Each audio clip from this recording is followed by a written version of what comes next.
안녕하세요, 뷰티마케터 샨입니다. 반갑습니다. 오늘은 정말 오랜만에 또 테크 리뷰로 가지고 왔는데요, 바로 오즈모 포켓 3 한 달 사용 리뷰입니다. 사실 제가 유튜브를 거의 한 이제 2년 넘게 해보면서 그동안 핸드폰으로도 충분히 잘 찍고 있었는데 작은 장비 욕심이 생겨서 카메라를 굉장히 많이 알아보고 있었거든요. 그런데 요즘 정말 유튜버들 사이에서 대란 중에 대란이었던 오즈모 포켓 3가 눈에 갑자기 확 들어오더라고요. 근데 제가 약간 구매를 할 때쯤에는 이 리뷰들을 보니까 대부분 다 브이로거 분들을 위한 추천하는 영상밖에 없어가지고 저같이 뷰티 콘텐츠를 주로 많이 찍는 이런 리뷰형 유튜버 분들도 과연 이 오즈모 포켓 3에 대한 만족도가 높을지 이 리뷰 영상을 그래서 찍게 되었습니다. 그래서 아마 많은 저 같은 조금 초보 유튜버 분들도 이 영상을 보시면은 어느 정도 구매를 하시는 데 있어서 조금 도움이 되지 않을까 싶어서 이렇게 리뷰 영상을 가지고 오게 되었습니다. 그러면 오즈모 포켓 3 바로 장점부터 한번 얘기해 보도록 할게요. 일단 첫 번째는 정말 가볍고 편합니다. 일단 휴대성이 진짜 깡패예요, 여러분. 이렇게 보시면 아시겠지만 굉장히 컴팩트한 디자인으로 나왔거든요. 그리고 무게도 정말 가벼워서 확실히 이게 왜 브이로거 분들한테 최적화되는지를 정말로 잘 알겠더라고요. 제가 이 오즈모 포켓 3 같은 경우에는 제가 최근에 일본 여행을 다녀왔었는데 그때 처음으로 이 오즈모 포켓 3를 한번 가지고 가봤거든요. 근데 정말로 불편함 없이 여행을 잘 즐길 수 있었어요. 핸드폰으로 쓰는 게 가장 큰 단점이 핸드폰으로 촬영하면서 내가 핸드폰을 못 본다, 약간 이런 단점이 있잖아요. 그런데 이렇게 한 손에는 정말 컴팩트한 카메라를 들고 뭐 한 손으로 예를 들어 지도를 보면서 간다던가 뭐 내 사진을 찍는다던가 아니면 뭐 밥 먹을 때 이렇게 앞에 놔두고 핸드폰으로 나는 이제 또 뭐 유튜브를 보면서 밥을 먹는다, 이런 게 되게 가능한 점이 너무 매력적이더라고요.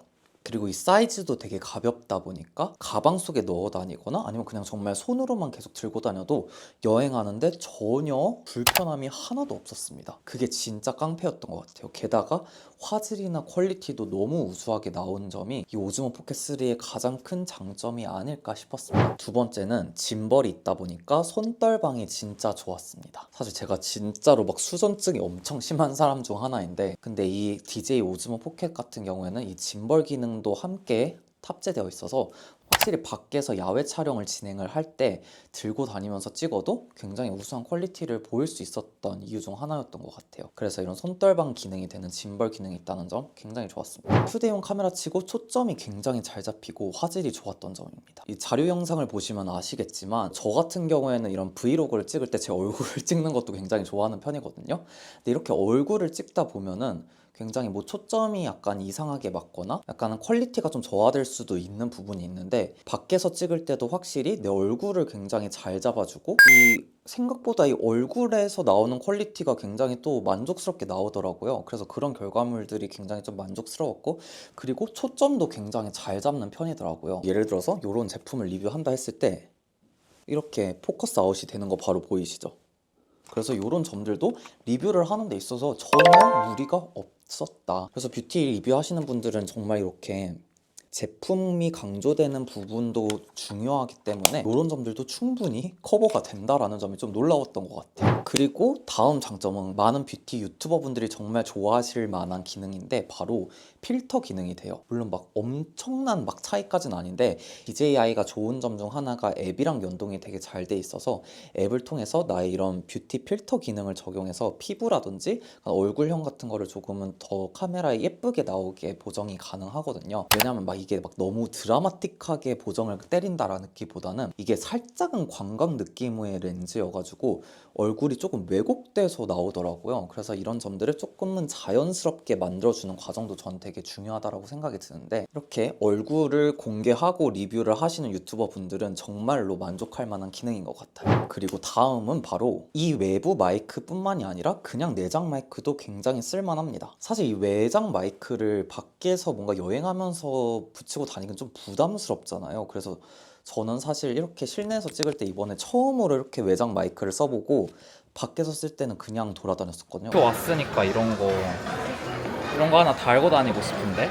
근데 정말로 이 영상들을 보시면 아시겠지만 그렇게 막 퀄리티가 떨어진다 이 정도까지는 아니에요. 그래서 외부에서 이렇게 마이크를 안 끼고 다녔음에도 불구하고 충분히 음질의 퀄리티가 쓸만한 그런 영상들이 나왔더라고요. 그래서 그런 점들도 굉장히 마음에 들었습니다. 그래서 진짜 이게 괜히 브이로거분들 사이에서 입소문한 템이 아니구나라는 거를 여실히 느낄 수 있었어요. 마지막으로는 저조도에서 정말로 강했습니다. 제가 이게 진짜 깜짝 놀랐었던 것 중 하나가 굉장히 야간에서의 이 촬영을 잘 잡더라고요. 특히 핸드폰의 가장 취약한 점 중 하나가 바로 저조도라고 생각이 드는데, 근데 확실히 저조도로 가면 핸드폰은 노이즈 같은 게 많이 끼거나 좀 그 영상을 어둡게 담을 수밖에 없단 말이죠. 근데 이거 같은 경우는 제가 옛날에 뭐 시바공원을 갔을 때나 가마쿠라 여행을 갔을 때 나는 사찰의 안에 있는 동굴 같은 게 있었어요. 그래서 그 동굴에 들어가서 이 카메라를 찍었는데 동굴에 진짜 빛이 하나도 없는 그런 깜깜한 어둠이었거든요. 와, 근데 여러분 진짜 이거 영상 보시면 아시겠지만 이렇게 빛 하나 없는 어둠에서도 그나마 조금 피사체를 잡으려고 이 카메라가 노력을 하더라고요. 그래서 뭔가 야간에도 촬영을 하시는 분이나 정말 여행 콘텐츠를 많이 찍으시는 분들한테는 정말 최적화된 카메라가 아닐까라고 생각이 들어요. 이렇게 장점들이 많지만 제가 썼을 때 이 단점들이 좀 불편하기는 하더라고요. 그래서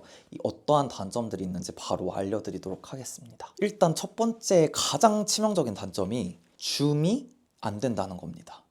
물론 이게 디지털 줌은 가능하지만 화질이 굉장히 깨지고요. 저희가 뭔가 약간 핸드폰을 할 때는 뭔가 이런 줌을 2배 줌을 갑자기 한다거나 3배 줌을 한다거나 이런 순간 포착을 해야 되는 그런 순간들 있잖아요. 아니면 이런 리뷰를 할 때도 뭔가 내가 앵글을 이렇게 맞춘 다음에 줌을 했을 때 훨씬 더 피사체가 예쁘게 담기는 경우가 많거든요. 근데 그런 점들에 있어서 이게 줌이 안 되다 보니까 약간은 조금 아직은 불편한 감이 없지 않아 있더라고요. 근데 이런 것들은 그냥 내가 적응하면 될까라는 생각도 있어서 막 또 어떤 분들한테는 크게 불편하지 않을 수도 있을 거라고 생각이 들어요. 두 번째는 아까 장점이랑 좀 비슷하게 다른 결이기는 한데 굉장히 얼굴이 예쁘게 나오긴 하나 색감 같은 게 조금 쨍하게 나오는 편인 것 같아요. 이건 사실 제가 아직 이게 세팅을 잘 못해서 그런 걸 수도 있는데 그냥 일반으로 찍었을 때랑 이 아이폰 카메라로 찍었을 때랑 색감이 굉장히 차이가 많이 나더라고요. 그래서 제가 지난번에 사실 그 꽃빵 리뷰를 할 때 이 색조 제품을 한번 리뷰를 해보고 싶었는데 특히 약간 색조를 리뷰를 전문으로 하는 유튜버 분들께서는 사실적인 색감을 전달하는 데 있어서 뭔가 생각만큼 잘 안 될 수도 있다라는 점이 좀 단점일 수도 있을 것 같아요. 지금 이렇게 똑같은 세팅을 했는데 제가 비교를 해볼게요. 지금 요게 DJI 오즈모로 찍고 있는 거고 아이폰으로 찍고 있는 건데 색감이 확연히 다르죠. 조금 더 약간 뽀샤시하고 채도가 살짝 높게 나오는 것 같아요. 채도랑 명도 둘 다 좀 높게 나오는 편입니다. 디테일한 색감을 리뷰하는 데 있어서는 조금은 힘들 수 있다라는 점이 또 단점이라고 할 수 있을 것 같아요. 세 번째는 앵글을 잡기가 좀 불편하다는 점입니다. 이게 사실 거의 휴대용으로 최적화된 카메라다 보니까 사실 이렇게 실내 촬영용으로는 좀 불편한 점이 많을 수가 있어요. 특히 이런 삼각대라든지 전 지금 이렇게 의자를 세워놓고 이 카메라를 설치를 했는데 저런 이제 핸드폰 삼각, 스마트폰 삼각대나 이런 거를 조금 익숙했던 분들은 이런 게 굉장히 불편함으로 다가올 수도 있을 것 같아요. 이게 앵글을 잡기가 굉장히 까다로운 제품이다 보니까 내가 이렇게 여기서 이렇게 제품을 딸 때는 괜찮은데 뭔가 제품만 따야 되는 제품 컷들을 찍을 때가 굉장히 많거든요, 저희 뷰티 유튜버 분들은. 근데 그런 분들이 이런 제품 컷을 딸 때 굉장히 좀 애를 먹을 수도 있겠다라고 생각이 들었어요. 왜냐면 저도 굉장히 어려웠거든요. 게다가 이게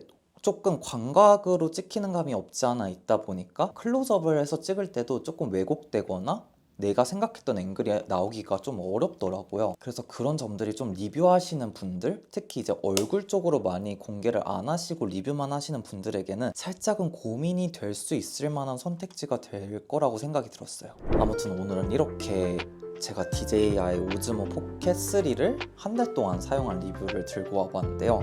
뷰티 유튜버한테 있어서 굉장히 단점도 뚜렷한 것 같으나 이 단점을 커버할 만한 장점들이 훨씬 많은 카메라라고 생각이 들어서 정말 이 DJI 오즈모 포켓은 제가 사실 올해 한 소비 중에 굉장히 잘한 소비 세 손가락 안에 들 정도로 너무나도 만족스러웠던 제품이었어요. 이게 괜히 막 이게 역대급 카메라다, 진짜 지금 현존하는 유튜버 카메라 생태계에서 탑 티어다 라는 게 괜히 나온 말이 아닌 것 같아요. 그래서 그런 점으로 미루어 보았을 때 브이로거 분들한테도 정말 추천드리는 카메라긴 하지만 뷰티 유튜버 분들도 이런 단점들만 잘 극복을 할 수 있다면 정말로 추천드리고 싶은 카메라예요. 그래서 혹시 이 DJI 오즈모 포켓3 리뷰에 대해서 궁금한 점 있으시면 댓글 남겨주시고 저는 다음에 또 유익하고 트렌디한 영상으로 찾아오도록 하겠습니다. 이번 영상이 도움이 되셨다면 좋아요와 구독 한 번씩 부탁드리고 저는 다음에 또 찾아오도록 할게요.